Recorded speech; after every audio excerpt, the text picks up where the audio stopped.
Energy workers and healers tap into the infinite possibilities of the energy world around us. And today we have with us Linda Lang. And Linda's going to share how the paranormal world ties in with her energetic healing work. And Linda also shares some personal paranormal experiences with an ancient mummy who appears in her bedroom one night, right through to the spirit in her home who thought it was really funny to communicate through constantly flickering the lights.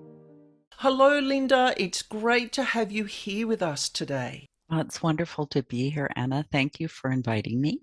So would you like to tell us about your work, Linda, and how the paranormal world ties into what you do? Well, I work in the world of energy, and of course, that's where these energetic beings reside and can affect us. There are many healers that don't incorporate these energy beings in their healing work. Maybe they just work with the actual energy body or the unconscious, subconscious, even the higher self. I combine all of them, and yet in my experience, I have had interactions or awarenesses of these energetic beings. And even before I became a healer as a young child, I grew up in a house that had a few visitors, let's say, and my grandmother and grandfather had an old farmhouse, and there was a place in the upstairs that the temperature dropped, and everybody was uncomfortable walking down that hallway. So a lot of people didn't even go up there. These things or beings are definitely real and can influence us and affect us for sure. So if I was to ask you how you experience the paranormal beings that are around us, do you see them, hear them, feel them, know they're there, or a combination of all of the above? I'm going to say it really depends on how they show themselves to me. Usually I can feel them. Sometimes it's the energy being themselves, or sometimes it is that kind of drop of temperature or kind of, you know, spine tingles and the hairs on the back of my neck would stand up. It just really, really depends. On occasion, I have seen them as orbs or figures. I've even actually seen it before as like a 3D person standing beside my bed, wrapped like a mummy and kind of oozing out. It was a bizarre experience, to be sure. I will say as well that I've even had a few clients that maybe in a more traditional description, one might say were possessed or had experiences where these beings kind of took over and really started interfering with natural expression, and we were able to extract them so that they were clear and free of those beings. And then I had to learn a little bit about the energy world so they didn't attract them, right? No, that's right. So people's awareness, like people listen to this podcast all the time, they'll understand how I talk about your awareness, your thoughts, your words, your actions, your reactions create energy. And these beings are energy. And they're drawn to you for all of those things, plus your life experiences, your life traumas, anything that is on a lower vibration can sometimes attract them. And that they're master manipulators. It's what I quite often say to people.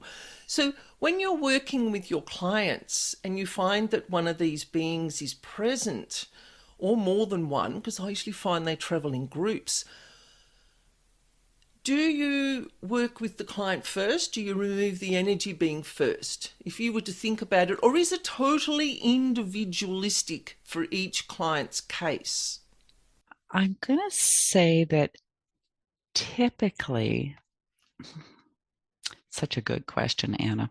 It really depends on when I become aware or when the client becomes aware that they have an attachment. I have had clients that are so drawn into the paranormal world is that they want them gone, but they actually don't want these beings gone because the person doesn't know who they are without them. It's very much a psychological condition.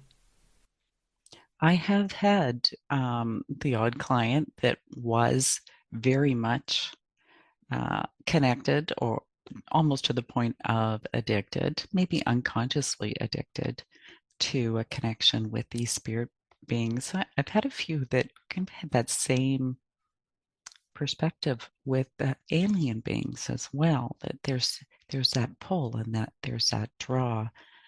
Um, and it does open a door for those beings. It's like an invitation when there's that much interest because energy goes where your attention goes, right? Anna, can I go back to that question before? I can think of instances, Anna, where I've had to extract beings first and then give the client tools. And I can also think of times where I've worked for some time with people and then they picked up an attachment or had that attachment that wasn't showing itself. Can be either way. And then we extract them and continue our work for the shift because it's really about resonance, right? It's really about resonance. I will say on occasion, I have had the odd being who sticks on someone that is a higher vibration than them because they think they're the light. They're trying to get to the light and they think that you're it.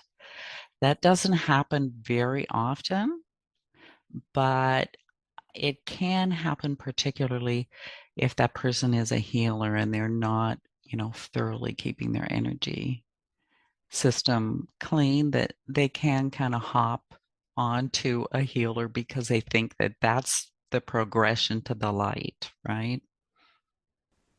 Yeah, I find that happens for me. I don't know if that's just my process, is that when I work with clearing people or homes or even pets, is that the I divide dark energies into two categories. They're dark or they're demonic. They're just a different level of vibration. Is that the dark energy beings will just leave the person or the place.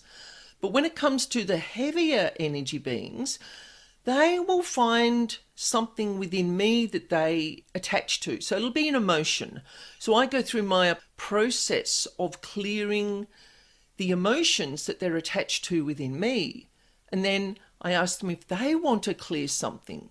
So it's always about give and take. So I treat them respectfully, as most energy clearers do. So once they've been disconnected from me, and I release something from them, there's no reason for them to stay. This is how I've worked it out. Is like they're like, no, they only stay where the food source is. When you talk about food source, on occasion I can actually see like an energy blob that's stuck on the aura or even closer within the aura, closer to the body. And when it's removed, that person's energy system completely lights up, and even their skin tone, the energy on their face, you can actually see a physical difference. So you're right, they do kind of suck on our energy and that's what feeds them. That's it. And I do all of my work long distance. So whether I'm working with local clients or clients overseas, because I find the process I use can take anywhere from 5 hours to 10 hours to 20 hours. And I'm quite OCD, so I like to unpack all the emotional imprints because the emotions tell the story of a person's life. And when you can unpack those emotions, people understand why at particular time frames in their life that I identify, say they created resentment or hatred or guilt or something. It's like, yeah, I was going through a divorce then, or yeah, my mum passed then, and these are the emotions that I created. So this energy work that we do teaches people about themselves on an energetic level, and then they can work on understanding what they create, when they create it, and why, and working on not doing it. So then they attract less of these paranormal beings. I have had many clients that are very skeptical, and typically they only come because they're desperate, right? They've not been able to find any help in their typical places. So someone will recommend trying something different, and it's actually really incredible. It's great fun to me when I get like really religious people who this is like way, way, way out of their box. And you do need to find a way to communicate it to them. And once you do, they can have some really incredible shifts because just the nature of their belief system within religion, there is a history of miraculous healings and energy experiences, apparitions appearing. So that little bit can open the door to some incredible experiences. That's right. And they're also, I'm going to use the word brainwashed because I'm a little bit slap in the face with my language. Quite often, people with a religious background are brainwashed into thinking about the paranormal beings, the dark beings, Satan, the devil, all those words that are used as negativity, and it's something to be feared.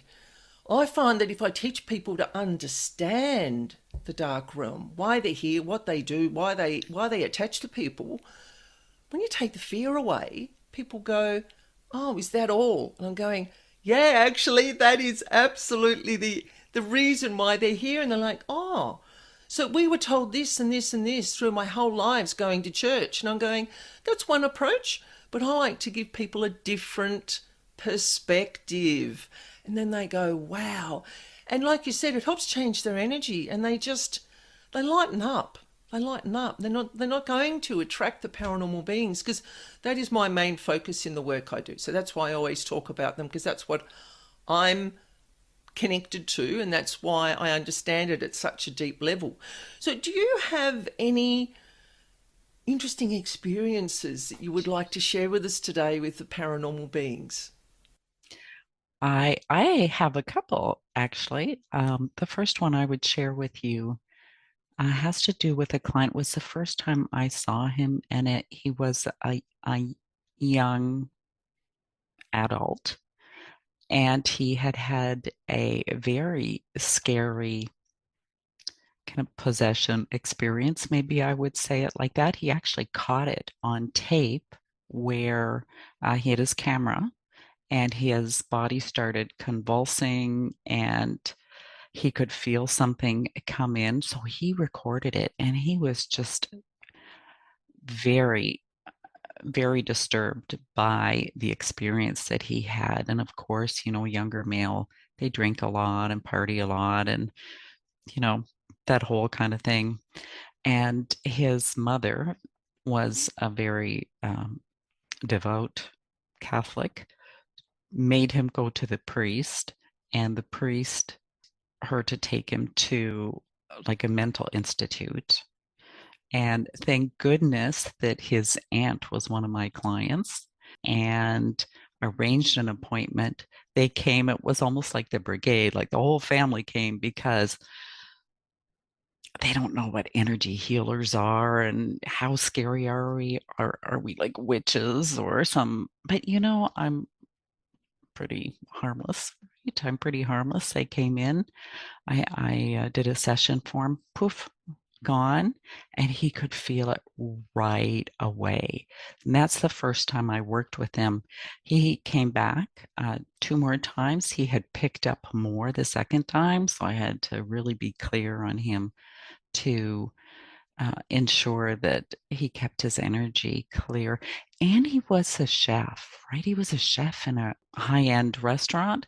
So we don't want any kind of energies like that, also tainting the food that the clients ate. So it was a really interesting experience. His life has changed quite a bit since having them removed and being able to keep the energy system clearer. And his mom kind of softened a little bit to the kind of woo-woo world. Not hugely, but a little bit. So, that's always good news, right? That's always good news. The other experience I would tell you about is a personal experience, and I'm going to say it's not a dark energy, but I had a spirit in the house that was communicating. There was a family issue happening, and it was so interesting because I would see this orb around the light bulb in a room in the basement. And whenever I went in that room, it would either start flickering or it would turn the light right off. And I know it was a spirit because I talked to it and it would flash yes or no answers to me, but I would get very annoyed at it because it would turn the light off and there's no window in that room and it would be very, very dark. And so I got annoyed at it one day and said, look, stop it, or I'm going to go get the flashlight. And it turned the light off. And I'm like, fine. So I went and got the flashlight and I came back down and the light was shining. It didn't flicker. It didn't turn off again. And I'm like, you little sneaky thing. Just playing with me, that's all. It wasn't malevolent or, dangerous or anything to be concerned about. Do you think that I quite often talk about spirits and even the demonic level beings, they actually have a sense of humor because they know that humans are frightened, especially of the demonic level beings, because we've been trained to be. Society has trained us to fear them. So they will give us exactly what we want. There'll be the knocking, the doors sort of slamming, the scratching, the movement in the walls, the weird feelings or the weird smells, because they know that is going to trigger us. And then when we're triggered, we create their emotional food sources. Fear, anxiety, paranoia, whatever it is that is your trigger, is what we are going to create. So sometimes if I hear knocking in the middle of the night, I'm just like, if you need help, please just go and wait in my workroom and I'll help you when I get up. That's my response. Keep it very simple, no emotional attachment. Don't create anything that's going to get the party going. And then they just stop because they're not getting what they think they're going to get. Whereas some other people feed them with the paranormal drama. Yeah. But it's amazing. Now, Linda, is there anything else that you'd like to share with us today? Well, Anna, I mentioned previously about a mummy-like figure that was at the side of my bed, actually 3 nights in a row. What I would say about that particular experience is it came into my house through an object. It was connected with a tiki. So it's kind of like a good luck symbol from Polynesia, could even be Hawaii. Had a little bit of lava mixed in, and it probably had some resin, but it was connected to that. It took me a little while to figure out exactly what in my home it was connected to. But what happened is it would be beside my bed, and because I'm very energy sensitive, like immediately, I woke up and could see it, and it was trying to pour a vial of some kind of liquid on me.